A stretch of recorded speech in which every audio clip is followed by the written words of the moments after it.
It was only 2 hours into a routine surveillance mission in 2006 when the pilot of a U-2 spy plane knew something was terribly wrong.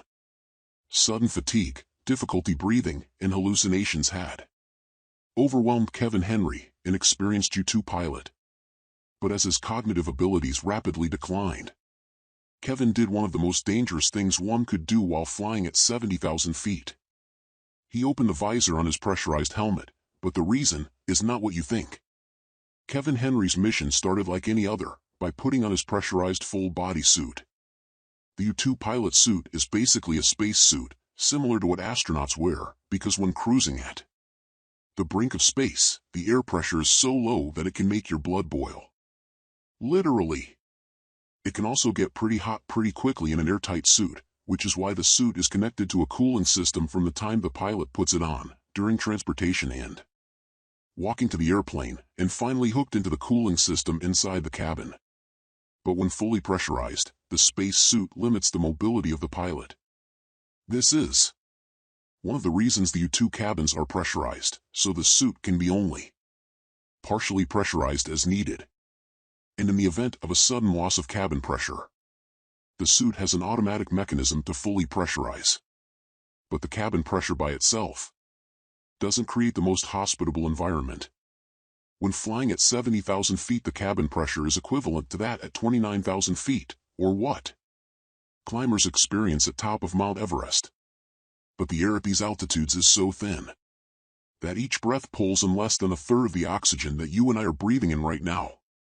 Which is why those who summit Everest use oxygen tanks for their safety.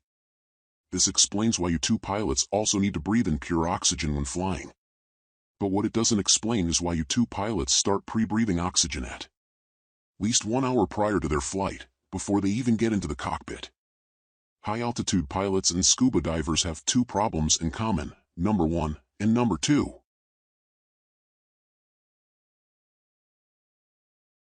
If you need to pee, you just do. Of course, in the case of pilots, they have a special contraption that helps them capture the urine. And yes, there is a female version also. But when it comes to number 2, you just have to hold it in.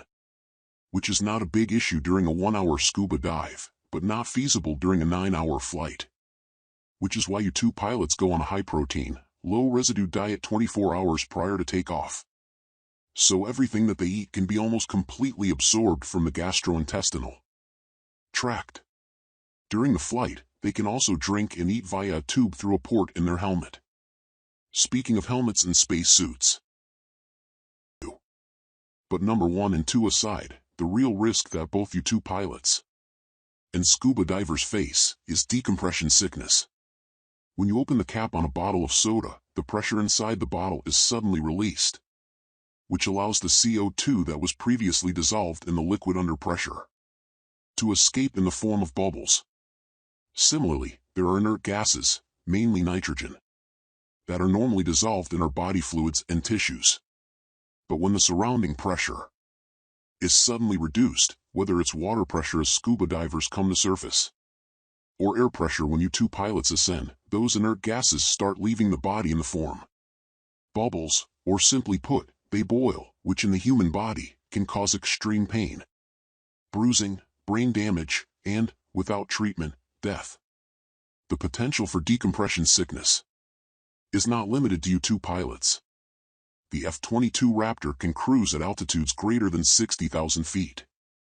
But one of the significant breakthroughs in the fight against decompression sickness for high-altitude pilots was the discovery that breathing 100% oxygen before flying could wash out most of the existing nitrogen from the body.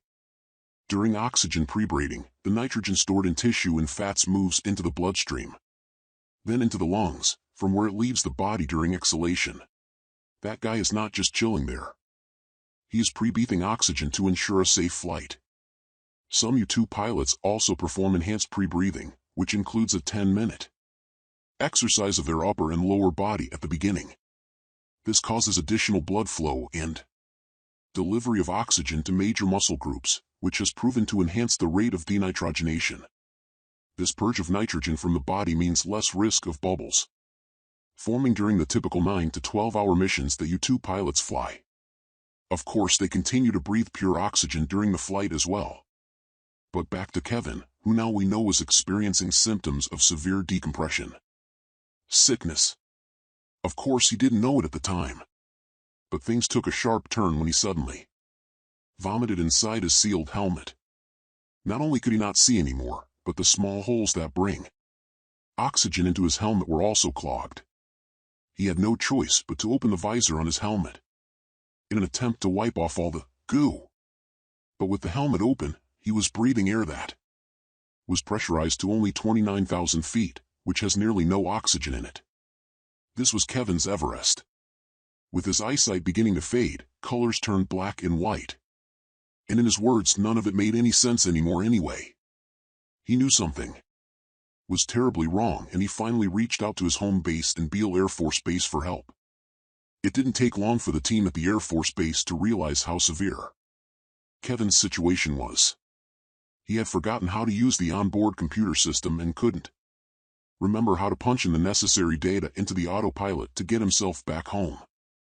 To further complicate things, Kevin was flying near less than friendly countries, where an out-of-control U-2 plane could pose a serious problem. The only option was to get him to land at an airbase in a Mideast nation. The name of the country is still classified. With some difficulty, the home base was able to guide Kevin to at least point his aircraft in the right direction, while he was slipping in and out of consciousness. For the final hour, 2 fighter jets from the host nation flew out to accompany the U-2 plane to show him the way. It is reported that at times, Kevin was flying within a few feet from the ground, but somehow, he was able to safely land the airplane. Now let me help you understand why this is nothing short of a miracle. Not only a half-conscious, oxygen-deprived pilot dealing with a severe case of decompression sickness was able to fly for 6 hours back to base, but he landed centerline with the wings level. See, even on a good day, landing a U-2 plane is a complicated and challenging task. As the U-2 approaches for landing after a very long flight, another pilot follows the airplane in a chase vehicle, communicating the necessary information to help them land. On top of that, the U-2 only has 2 sets of wheels, placed inline, like a bicycle, with a wingspan of over 100 feet. An imperfect landing could mean tipping to one side or the other. Upon landing, Kevin was quickly transferred to seek medical help. Examinations showed that he has suffered from a full frontal lobe attack. The nitrogen bubbles had formed in his brain, impeding his ability to function. Even though he recovered, to an extent that he went back to flying the U-2 only after 6 months, he was permanently grounded shortly after. It is interesting to note that until 2002, no cases of decompression sickness severe enough to hinder U-2 operations had been reported. But between 2002 and 2009, there were 16 confirmed severe cases. 9 of the pilots who experienced serious symptoms reported long-lasting or permanent brain damage, and one of them was Kevin. To investigate this sudden increase, a study was published in 2011 which analyzed 40 years of the military's medical records. The study identified 3 major factors for the increase in cases. First, U-2 pilots were flying more often, 122% more sorties than they did during the Cold War. Second, they were flying longer missions with each sortie.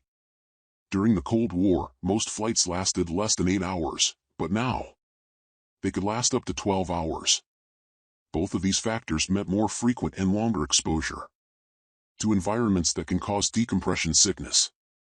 And finally, the type of missions had changed. Unlike Cold War reconnaissance missions, in the 2000s, the ground combat support missions in Afghanistan required pilots to do more things, from inputting navigational data to adjusting sensors. This may seem minor, but the study showed that at those high altitudes, any motion as simple as raising an arm to flip a switch can greatly increase the risk of decompression sickness. Once the U.S. Air Force became aware of this problem, they handled it with care. The Cabin Altitude Reduction Effort, or CARE, was the program that implemented the necessary changes to the U-2 airplanes to almost double the cabin pressure. This means the apparent altitude in the Cockpit was dropped from 29,000 feet to 15,000 feet. Basically, they went from the top of Mount Everest to below the base camps. According to the Air Force, no severe cases of decompression sickness have been reported since. But the thing is, pilots place considerable pressure on themselves to complete their missions, where they sometimes subjugate their personal safety to the needs of the mission. If you like military topic, don't forget to like and subscribe.